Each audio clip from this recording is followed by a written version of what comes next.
Finally, we got it. Okay. Well, let's hop into this. So we've just finished chapter 6. Chapter 6, we talked about all sorts of different functions. We got all sorts of new tools for a derivative toolbox. Just put the functions into integrals and kind of study them in other ways. Just remembering all the properties of exponentials of logs, sines, inverse sines, hyperbolic functions, which is new to most of you. So now we're going to move on to a section which is called integration 2. Well, the chapter is about integration techniques in general. And for the most part, before this point, we've been able to do integrals, but they've had to be very, very specific in a way, right? Like you had to, like we learned about U substitution, but ultimately U substitution would lead you to an integral that you would just know how to do, right? Like, oh, that's, the derivative of x cubed or something like that, or it'd be, oh, that's the square root of x, or oh, that's supposed to be sine inverse, or oh, that's natural log. But in reality, a lot of the integrals aren't that simple, okay? We need other methods to do them, and that's why we have this whole chapter to be able to figure out how we find other integrals that might not be as simple as the ones we have, which I know some people might be like, simple, those things are so difficult. Trust me, these are kind of, get a bit more difficult, but don't worry, I'll try to make the section not too bad. I think this chapter and chapter 11 are usually the big ones for the Calc 2 students. So I'm kind of struggling and working through it, so we're going to do our best to just make it click. So anyway, all that discussion out of the way, integration by parts. Okay, so I go ahead and wrote up here, and I have this derivative of u times v, and u is one function, I'll call it f of x, and v is another function, I'll call it g of x. Okay, so if I want to find the derivative of this thing, what do I do? Right, I have one function times another function, so what do I need to do? We need to use product rule. Okay, so I need to use product rule because I'm multiplying two different functions, right? So what would the product rule look like in this case? G x plus x times. Okay, so you said f of x times the derivative of g of x, or g derivative of x? Yeah, well, it's commutative, isn't it? Right. Well, yeah. It's basically, yeah. You can write it another way. I'm going to do everything in terms of this u and v here. It's Okay. true that they are f of x and g of x, but this is going to end up looking a little nicer in terms of everything. But what you're basically saying is, yes, it's commutative, so we can do either one. I usually like to write down the first one. So u, which is f of x, times the derivative of g of x, which you can say g prime of x. In this case, I'm going to write v over dx. Okay, so that's the derivative of v with respect to x, and then plus v, so write down the other one, times the derivative of, okay, so this is our standard product rule, okay, which we've used before. It was on the test. I would hope you know how to use it, but we're going to go look a little bit more into this, because this could actually provide us a lot of use outside of just taking derivatives, but we can apply this to integrals, right? Because at the moment, we don't have a product rule for integrals, right? We don't have, right? We definitely, you should have learned by this point. Maybe I'll do u of v, that this is not the same thing as the integral of u times the integral of v. That is an incorrect answer, and that we can't do that. Okay, that's not allowed. So hopefully you've been exposed to that before. You can think of some real quick examples to practice with this to show that this is false. This shouldn't be the case. There might be like some weird function pair that makes that work, but okay. So this is our product rule. Now what I'm gonna do is, I'm gonna write this down here, so we can kind of get it out of this u equals f of x, b equals g of x situation here.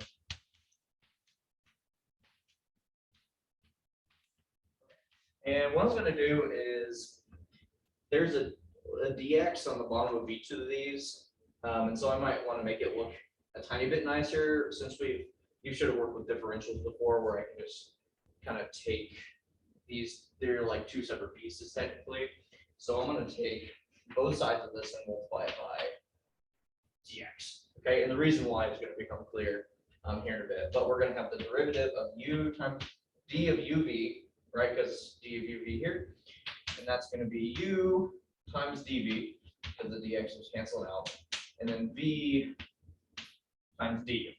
Okay, so we're going to be left with this. Now, why would I want to do that? Okay, well, we hope we get to the integration part here at some point to be able to talk about the integral, right? And that's exactly what we're going to do. So I'm going to take, went from product rule to here. This is still the same expression. I just don't have the dx part. I'm going to multiply. I'm going to take both sides of this,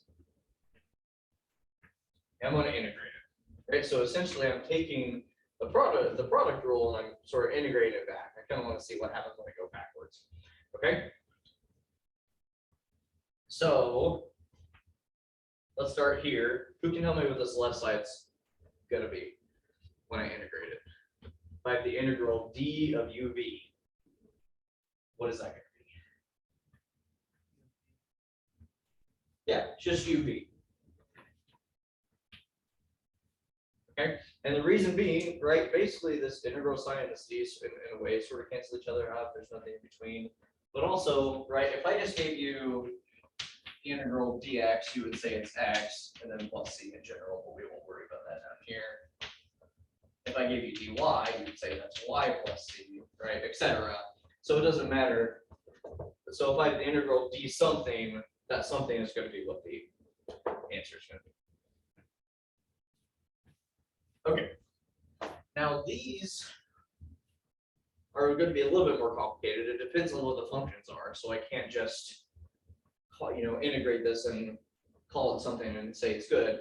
But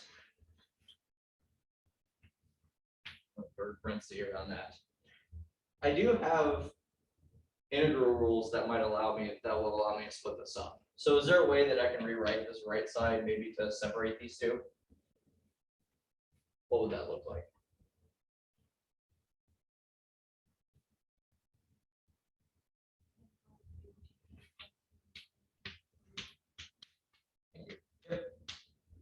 The integral of the sum is the sum of their individual integrals. So you don't always have to just do the one whole thing at once. You can do them separately. Okay, so now we're left with this, which is going to give us something interesting. And what you're going to see in the book is an expression that looks almost like this, but they do one extra step, and that is I'm going to take both sides of this, and I'll subtract VD, right? We'll just leave this UDV part here. It doesn't matter technically, but I'll just subtract this VDU from both sides.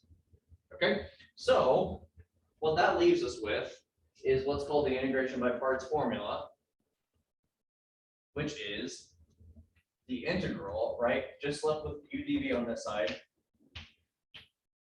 And this is equal to U times V minus the integral of V times D. Okay, so this is the big one here. This is something we need to keep track of. This is what you have to think of every time you think of integration by parts. Okay.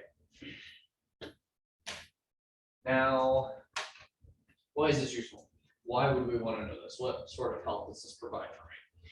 Well, what this does is it says, if I come to a situation where I'm working with an integral and the expression on this left side here is something that's maybe a little complicated, I'm not sure what to do with it. What I can do is I can rewrite it use this integration by parts formula, name something u, name something dv, and I can transfer it over here. So I can figure out what the u part is and then what the v part's going to be. And then instead of evaluating u dv, this part should be pretty easy to find in general, but then I can just do v du instead, right? And in some cases, working out the integral v du is going to be a lot easier than working out the integral of u dv. Case in point,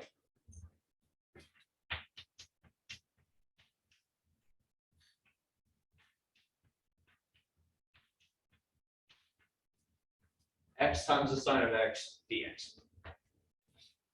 Okay. Now I will, for this section, I'm probably just going to follow mostly what the examples are in the book that they give, and the reason being is because there's not really much better ones than these. I could change it to like cosine or something, but it's not really worth bothering over too much. So I start with this integral, right? Now, before we knew about integration by parts, I wouldn't have known how to do this problem because, I mean, you could try to do a u sub with sine or do it inside the sine, or, again, we talked about earlier, I can't just integrate each part separately. I have to try to do this together since they're multiplying. But yeah, there's no u sub that's going to work out in this case. It's going to make this simpler. Okay. So what I do is I want to figure out, maybe can I use my integration by parts formula to give me something here that's going to be easier to work with. Okay. And so what I'm going to do is I'm going to let u, right? Because we want to have a u and we want to have a dv, right? That's what we're starting off here. So there's something in here that we're going to call u, and then we're going to call dv. Okay, and depending on the problem, that may vary.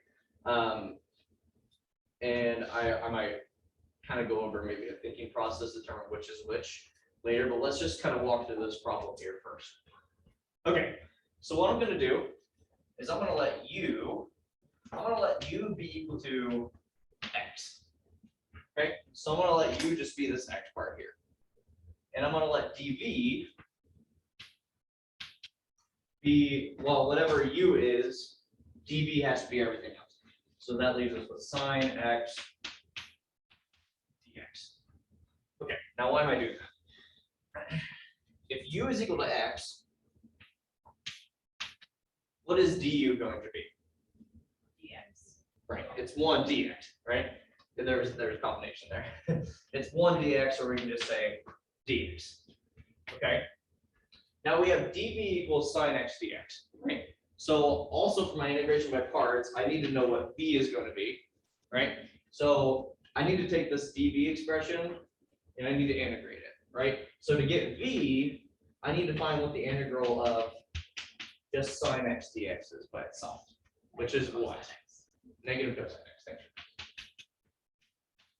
So v is going to be negative cosine x. And we don't need that dx part because once we've integrated, that's not there anymore. Okay? If you have a dv, du, then you should have a dx with it somewhere. But if there's no dv, there's no d with the v or d with the u, then no dx is needed. Okay? So this is u, this is v, du, and dv. So now, once I have these four things, I'm going to take them and I'm going to plug them into this formula. So this integral becomes the integral, well, not the integral. We want to start with u times v, right? So what is u times v going to be in this case? Thank you. Okay, and then we need a minus the integral v, which is going to be negative cosine x, times du, which is what? dx. Good. Okay, now there's a minus here, so I'm just going to turn that to a plus. So here's the big question. Which is easier to evaluate? This one or this one?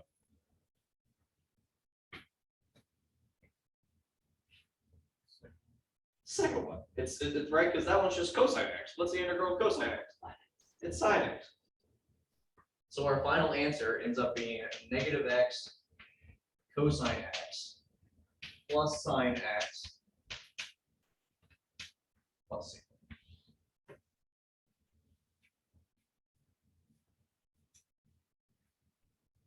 Right?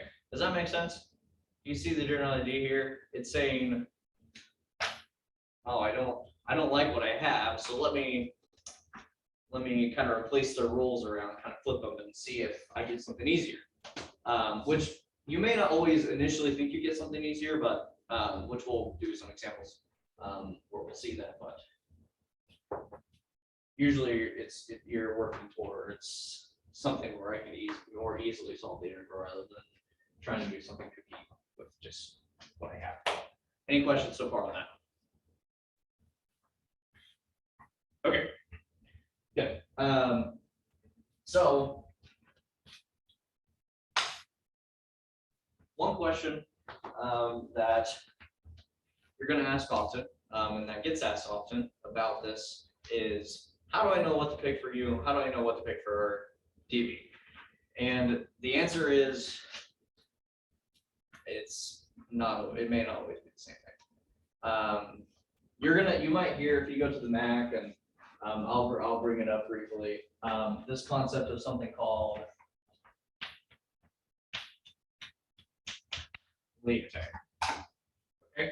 I don't know if you've ever heard this before, probably not if you haven't done integration by parts before. But this is essentially kind of a very general, this is the order that I pick things, right? Whatever is at the top of this list is going to be my U, and everything else is going to be dV, right? So it kind of gives you an idea of what to pick. The L here stands for logarithm.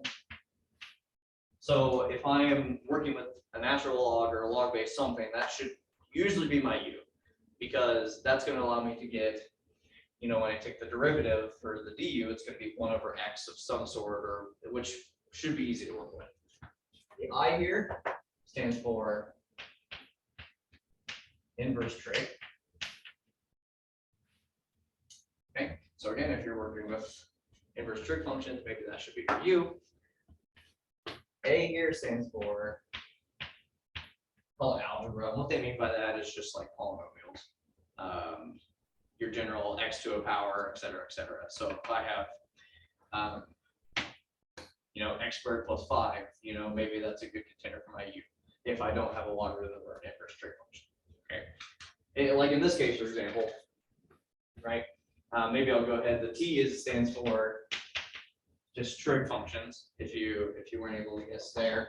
But in this case, I said, okay, maybe, A, I'm going to go with algebra, right? So I picked x for the U, and then everything else was the dV. Okay.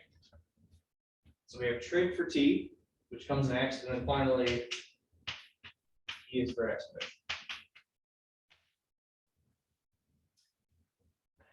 Okay. And so that's pretty self-explanatory. That's saying if that should be a last case measure for your U. Generally, you should not pick E to be your U, unless you're just in a dire circumstance and only have the exponential to pick, but you probably wouldn't, but it's on here anyway. Okay. Now, the reason why maybe some people don't talk about this and why I'm a little bit hesitant even for you to use this all the time is because this doesn't always work. I will tell you specifically, just to highlight for you, I need to see which number it is. Number 21 in the problems, which I definitely picked for you to do, breaks this completely. The option you pick is not as simple as this, okay? And that's going to happen a lot, right? This might be able to give you a general framework that if you just have a couple of simple functions combined together, then maybe this is a good way to go, but I wouldn't use this for all time, right? You really want to, what the main idea should be is I want to be able to think ahead, look ahead in the problem and see what's going to happen with each of these parts, right? So maybe, thinking independently of Leotate for this problem, again, you could use algebra and let that be U, but also, right, just think about each of them individually. I know sine is going to be, derivative sign is cosine, integral sign is negative cosine. That just goes back and forth, but the integral of x is going to be x squared over 2, right? And that would only make my integral probably worse, right? But if I take the derivative, I just get a constant, right? And so in that case, I'm like, oh, well, that might actually make my integral easier, right? The goal is what's going to make my life easier. And in this case, that guy is going to do it, okay? So this might be a helpful tool, but I wouldn't completely rely on it, okay? Because it may not always work. But you can always try it at least, test the waters. That's what a lot of these problems are about. Testing things out, okay? So let's go ahead and just move on to another example. Really, this section is just doing a lot of examples to practice, and so let's just go through it. Okay, any questions on this at this point? I hope it's kind of clear my explanation of why that may not always work.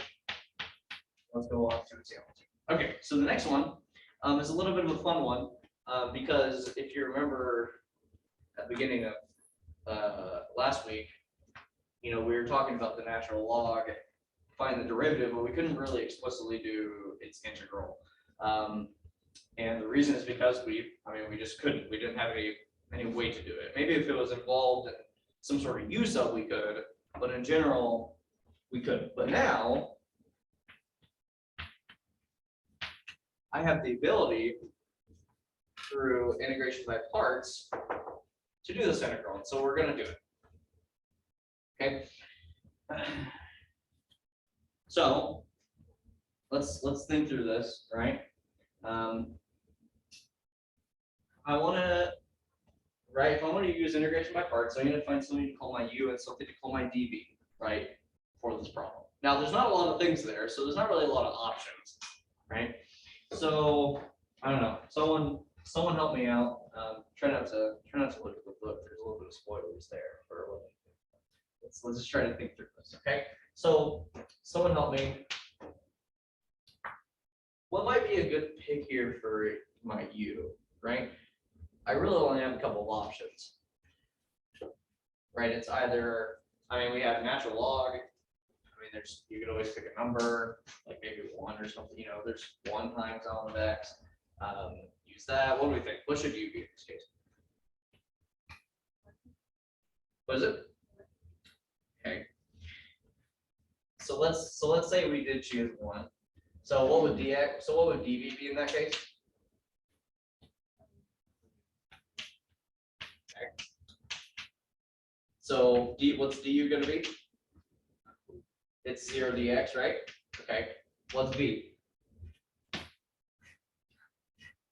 Oh, that's the same problem. I can't get my v because it's the same exact. I can't do anything with that. So 1 is not going to be our choice. So if I can't pick 1, I probably should pick the other one, right? Let's do natural log of x. Honestly, though, I think that's a really great way to learn this, right? Just if you're not sure, just pick something, right? See if it works, right? If you made your integral harder, hey, you've got some practice in, and now you realize maybe I should try to go back and do something else. But we're gonna let u be ln of x, okay? So what is left to be dv? What is dv gonna be? Yeah, it's dx, 1 dx, we're going to call it. But we have natural log of x for u, and dv is going to be dx. Okay, so we're left with this. Okay, so what is du? 1 over x. Good. And what is v? Yeah, x. This should be dx, by the way. This should be multiplied by dx, and then v is just going to be x. Okay, the integral of dx is just x. Okay, similar to what we talked about earlier. Okay, so now let's use the integration by parts formula. Okay, so what am I going to have first? Yeah, so we want u times v, which is going to be x times ln x, or ln of x times x. Either way is okay. It's usually better to write this way though, so you don't actually do natural log of x times x. Get yourself confused with the x's there. So we have this minus the integral of x du. what's gonna happen? That's the integral of dx. Yeah, exactly, because x and 1 over x cancel each other out.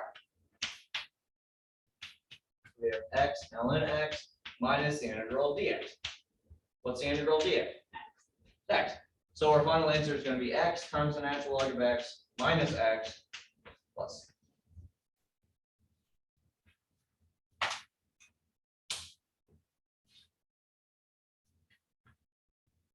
Okay. Does that make sense? If you want to test it, that will definitely be natural log when you take the derivative of it. But that's our integral. Okay, so if you want to know what the integral of the natural log is and the other log function in general, it's going to have to be a form of something like this. Any questions on this? Okay. Let's move forward. We'll just do examples until time's up. But there are some important examples in here, so make sure. So let's start with example number 3, which is going to be the integral. Maybe I'll change this one up slightly from close.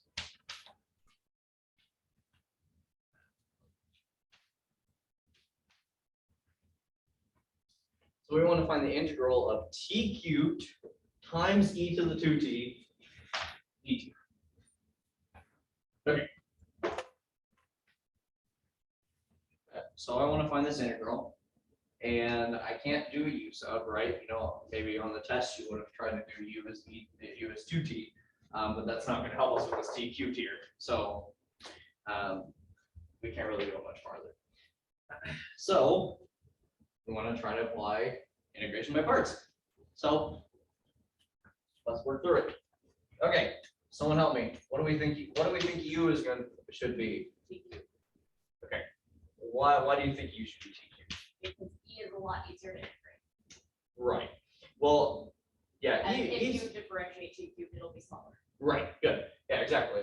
I would say they're both pretty easy to differentiate, but yeah, the thing with the t cubed is we want to take the derivative of that, right? Because we want to make it smaller, we want to bring it down to a constant, right? If I take the derivative of the e part and then integrate the t cubed part, I'm just going to get t to the 4th, you know, t to the 5th. That's going to make it worse. We don't want to make it worse. We want to make it easier. So I'm going to let u be t cubed, which leaves dv to be what?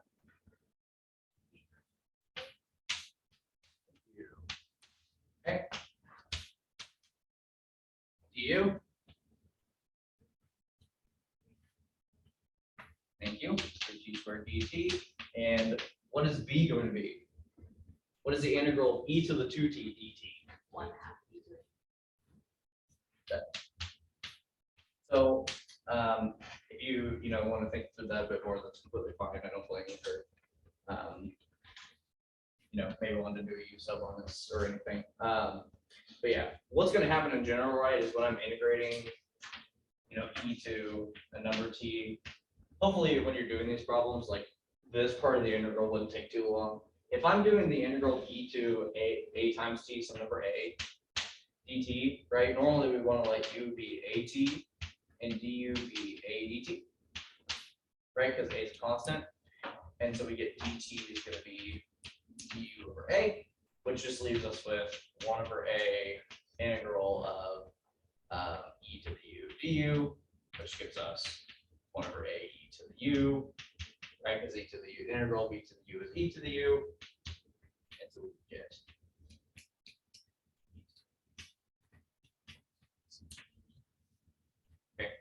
so maybe that's a good general thing to keep in mind. If I'm integrating e to a number times t, the integral is just going to be that e to that number times t, but it multiplied by 1 over that number. Okay, so there's a quick way to show that, but you can feel free to take your time to work that out in order for you to understand it. But okay, anyway, yes, we get 1/2 e to the 2t. So if we plug into the integration by parts formula, what's going to happen? What do I get? What's u times v? 1.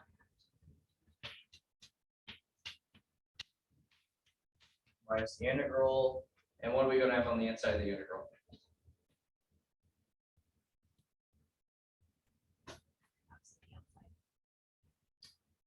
Good, yeah. So we're gonna have 3/2, because we need to do v times du, right? So we want to take 1/2 e to the 2t times 3t squared. So I can take that 1/2 and that 3 outside, and we're gonna be left with t squared e to the 2t dt. All right. Can I do this one? Right, do I just know what it is off the top of my head? No, unfortunately not. So let me erase this a little bit.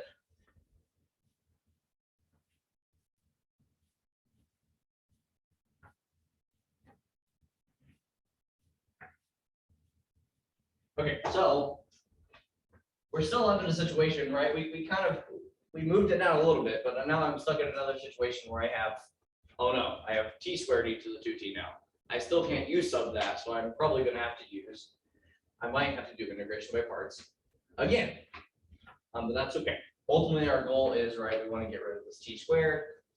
We want to make it into a constant, so we'll go as far as we need to, right? So I'm gonna write this. So we have 1/2 t cubed, right? So far we have 1/2 t cubed e to the 2t minus 3/2 times the integral of t squared e to the 2t. Okay. So now let's take this one, right? It looks very similar to our beginning, and so we probably want to use integration by parts again on this, right? So what should u be and what should dv be? Squared and dv is going to be e to the 2t. So du.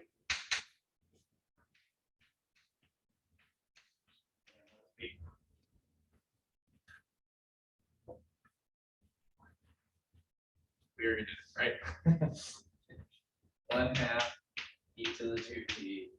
Good. So I'm gonna have 1/2 t cubed e to the 2t minus 3/2 times. Now I'm gonna put this in brackets, right? Because I want to rewrite. I'm doing the integration by parts of this.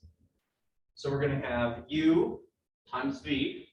So we're gonna have 1/2 t squared e to the 2t minus the integral of 1/2 times 2, right? I need to multiply 2t times 1/2 e to the 2t. So I'm just going to get t to 2t. Okay, and maybe I'll go ahead and distribute this. So what's 3/2 times 1/2?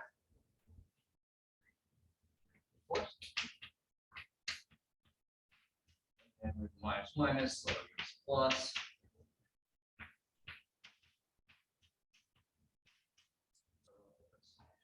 Is this still, we're still good here, right? I just did integration by parts twice, right?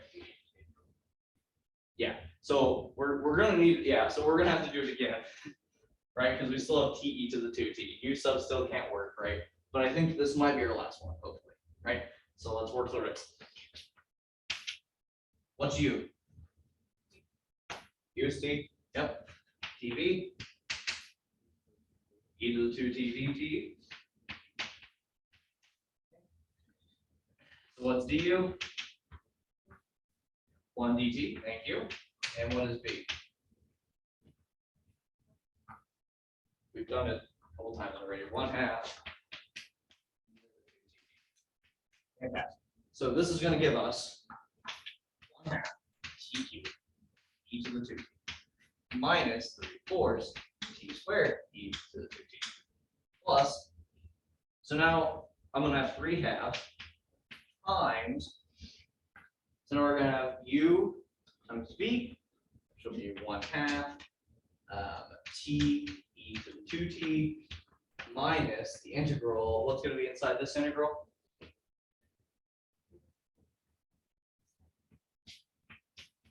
So we're just going to have e to the 2t.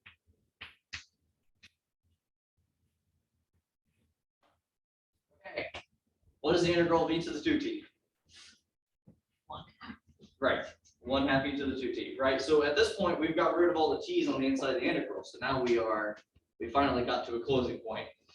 So our final answer is going to be 1/2 t cubed e to the 2 minus 3/4 t t squared, e to the 2t. 3/2 times 1/2 plus 3/4 t, e to the 2t. And then we said the integral of e to the 2t is going to be 1/2 e to the 2t. So I'm going to have 3/2 times 1/2 times another 1/2 gives it minus 3/8. Right, because there's a minus as well. E to the 2t. Thank you. Wait for someone to say something. Plus C.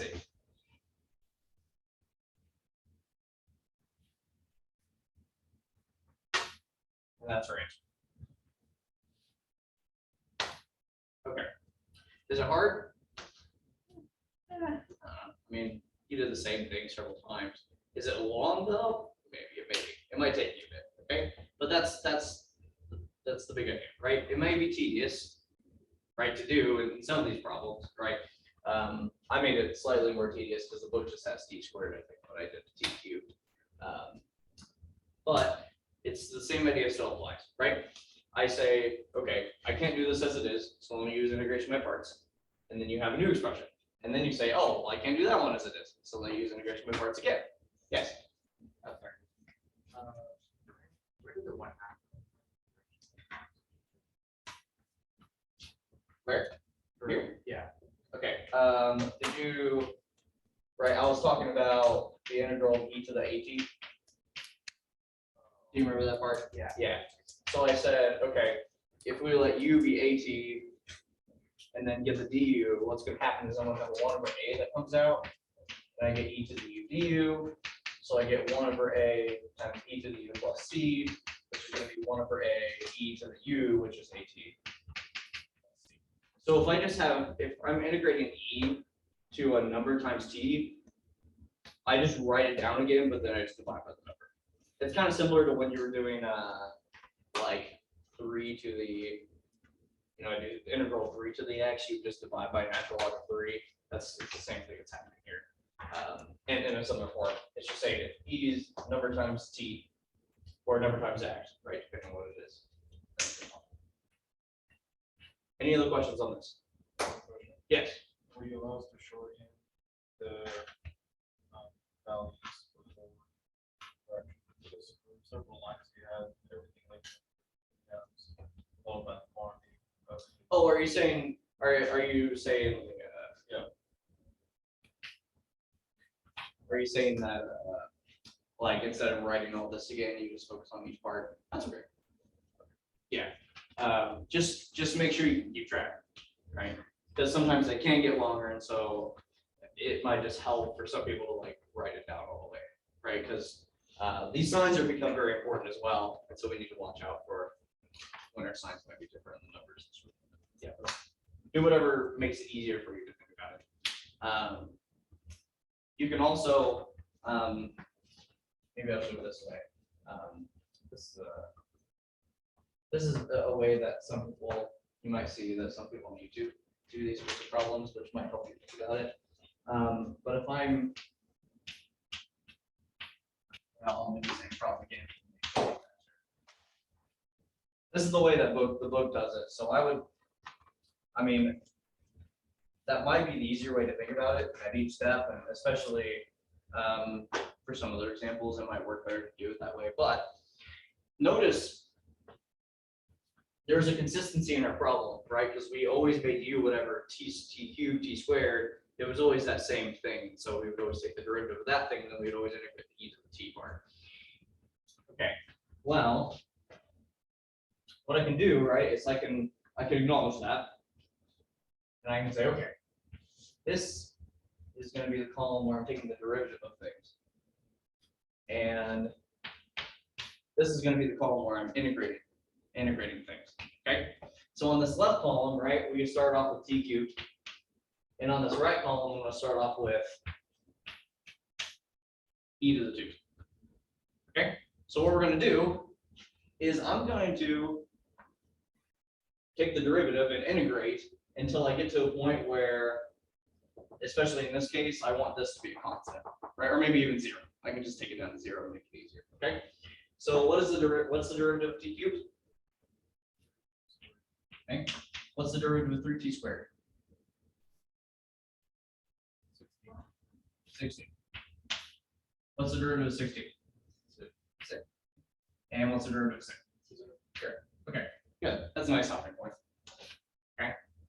What's the integral of e to the 2t? 1/2 e to the 2t. Right, don't forget about that 1/2 over there. Kind of our discussion we just had. What's the integral of 1/2 e to the 2t? Yep. What's the integral of 1/4 e to the 2t? What's the integral of 1/8 e to the 2t? Okay, good. Now, you want to see how many kind of rows you have, right? In this first row, I'm going to mark with a plus. And then you do minus, plus, minus, plus. Okay. Again, if you prefer this, it's fine. That's how the book does it. You can follow it, but I like to teach this as well because, frankly, this might be easier to do a problem like this one. Okay. So I'm going to mark these signs here because I need to follow them when I plug things in, right? Notice I have a plus, a minus, a plus, a minus. So that kind of factors in. And I'm going to take each one as far as I can, and I'm going to match them up in their columns. I'm going to take this t cubed, and I'm going to put it with this 1/2 e to the 2t. 3t squared, 1/4 e to the 2t. 6t, 1/8 e to the 2t. 6, 1/16 e to the 2t. Okay?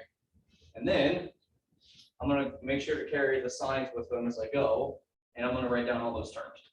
So the integral should be plus t cubed times 1/2 e to the 2t, which is 1/2 t cubed e to the 2t.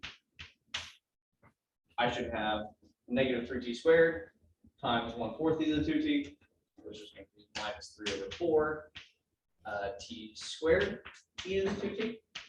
I should have 6t times 1/8 e to the 2t, which is so 6/8. What's 6/8?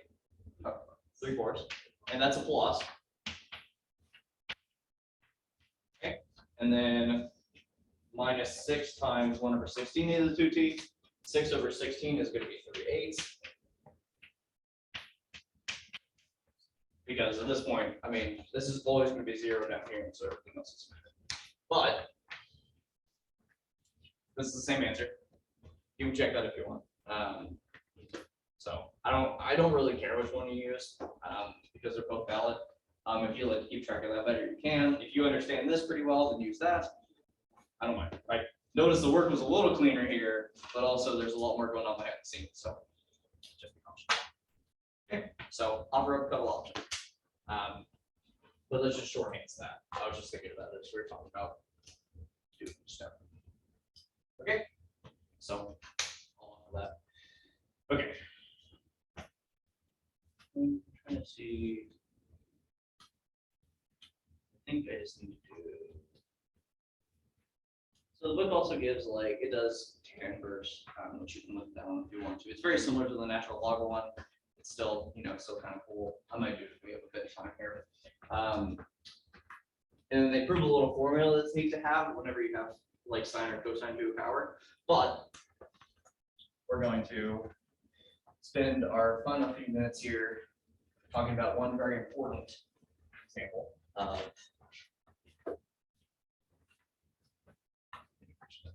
which is going to be the integral. So that was example 3. We're going to have the integral of e and I'm going to x. E to the x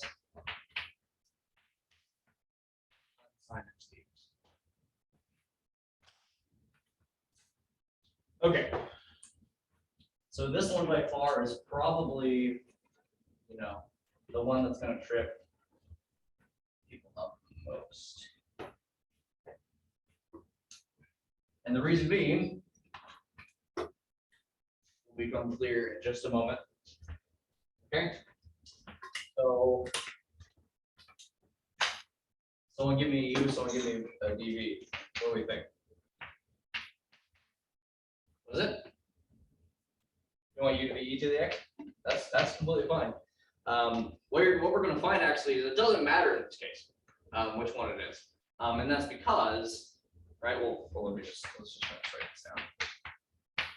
So we have e to the x, and we'll let dv be sine x dx, but also you could do sine here and e to the x there, it doesn't matter. Okay, so what is du going to be? We just get e to the x again, right? Now what's v going to be? Negative cosine x. Okay. Right, so now if I plug this into the integration by parts formula, I'm going to get u times v, so I get negative e to the x cosine x, minus the integral of negative cosine x, right, v times du. Okay, and maybe I'll simplify this real quick, but I'm going to get negative e to the x cosine x plus the integral of e to the x cosine x dx. Okay, well now we're run into a bit of a problem, right? Because I have e to the x cosine x dx, right? But that isn't much different than e to the x sine x. It's still the same thing. I mean, it's cosine now. Well, that's not going to help me. And if you did it the opposite way, you'd end up with something similar, right? It'd be the same sort of thing. You'd get a cosine or maybe a sine there as well. You know, and I can't. It just doesn't look like it's going anywhere, right? But even though it looks like it doesn't go anywhere, let's move forward again. Okay. So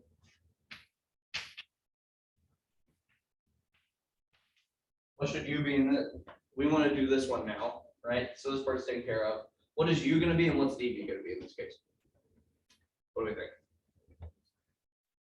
You want u to be cosine x dx? Okay. Well, u would be cosine x, and then dv we'd want to be e to the x dx. Okay. Now here's the issue with that. This is why we actually, in this case, it does matter. So whatever you pick first, it doesn't matter. But whatever you pick after that first one, it does matter. The reason being, what's the integral of cosine x? Or sorry, what's the derivative of cosine x? Sine x. And what is v? So if I plug this stuff in and use the integration by parts formula, I'm going to get negative e to the x cosine x plus uv, which is e to the x cosine x, minus the integral of v, e to the x times du, which is negative sine x, but that was negative plus. Okay, so I would get that. Okay, this is where I just plugged into the integration by parts formula. What's wrong? These cancel each other out. So I literally just get back to the exact same integral I had. Okay, so if you pick e to the x first, then you have to pick e to the x second as well. If you pick sine x first or cosine x first, you have to pick cosine x or sine x second as well. Is it always true? That's always true. Yes, you always have to do that. Okay. So what's du? I'll try to write this up real quick. Sorry. X dx. And what's v? Sine x. So we're going to get negative e to the x cosine x, and then we're going to have uv, which is sorry, I should be. We're going to have plus e to the x sine x minus the integral of v sine x times du minus the integral e to the x sine x dx. Okay, doesn't look much different, but it is. Because if you just look at what we have, you will ultimately conclude that we got nowhere and your life will be very sad, because you don't know what to do now. However, let's take what we have and sort of expand it out a little bit and look. So we start off with this, right? And we got to e to the x, negative e to the x cosine x plus e to the x sine x minus the integral of e to the x sine x dx. Okay, what am I trying to solve for? Right, what were we trying to find?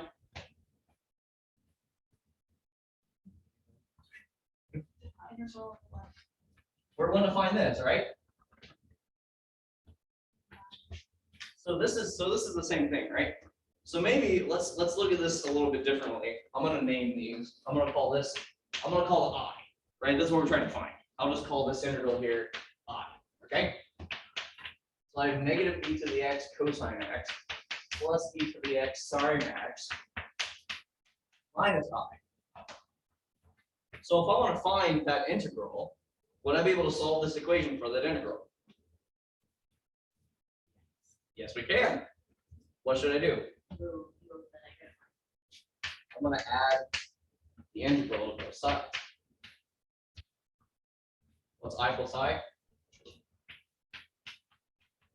Negative e to the x cosine x plus e to the x sine x. So if I want to solve for I, what do? Divide by 2. So I, which is our integral, e to the x sine x, is equal to negative e to the x cosine x plus e to the x sine x over 2, and then maybe we'll, don't want to forget about the obligatory plus c.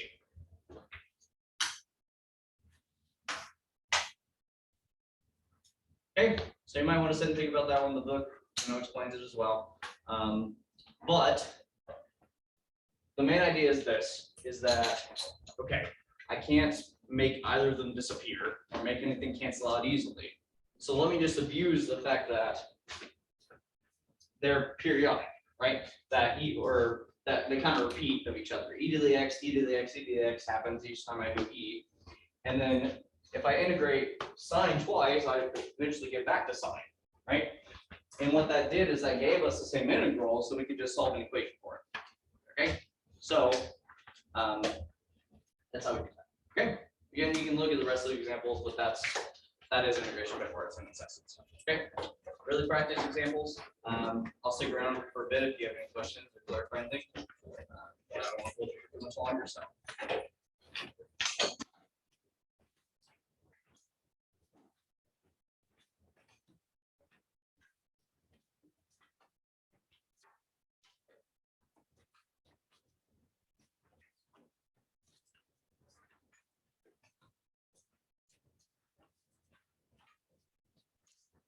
Thank you for watching.